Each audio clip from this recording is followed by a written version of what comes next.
Let's get busy, everybody. 5:42 Saturday morning. It's January 4th, and pretty much a similar start today to what we had yesterday, though it is a few degrees cooler. We've got a lot of clouds around, and those will be sticking around, it does look like, through the morning and afternoon. So I'd say there's a pretty good chance we're going to have zero sunshine today, even a couple flurries around perhaps this morning. We've been talking about that the last few days, that even the prospect for a dusting would be out there. I think the vast majority of us will not get that dusting, but I can't rule out a tiny little film of a dusting on the vehicles as we go through the morning with some of this scattered flurry activity around I-96 and southward. Temperatures, though, they are marginal and running in the lower 30s. There's actually a chance we could get a bit of drizzle to mix in as well for a couple spots. Folks, this sounds worse than it actually even play out to be. Most hours today are going to be completely rain and snow free. Northwest winds around 5 to 7 or 8 miles per hour. Wind chills,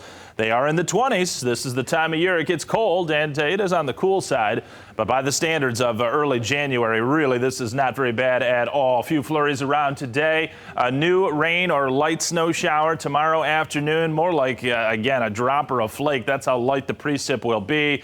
Next system, also a weak one, but has a better chance to deposit maybe a light accumulation at some point Tuesday afternoon into very early Wednesday. We're tracking a big area of rainfall along the East Coast. There is a trailing disturbance behind it over central Illinois, and it is producing some bursting of snow showers in the southern suburbs of Chicago right now. The northern extent of all of that, there are some flurries over southern Lake Michigan, and those are trying to close in on our Lake Michigan shoreline. So between now and probably early afternoon, there could be a couple flurries that you may notice. Over British Columbia, that's the province of Canada, north of the state of Washington, there is some energy that will be racing across those southern provinces, and eventually this clipper that comes together will give us enhanced wind speeds tomorrow. That'll be the big weather story, it looks like, over the next few days. Watch this. This is at 1 o'clock tomorrow afternoon, and these are probably underdone. The sustained winds and the gusts that show just over that white number. I think gusts can go to around 30 to 40 miles per hour and probably even 40 to 45, maybe even 50,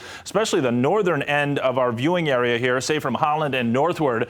And we've got some lakeshore flood advisories that do go into effect tomorrow at 1 o'clock and last until 1 p.m. on Monday. So not until 1 o'clock tomorrow, but be aware, more beach erosion and perhaps even some low-lying flooding for some of those sections right along the lakeshore on Sunday afternoon. Latest system getting out of here.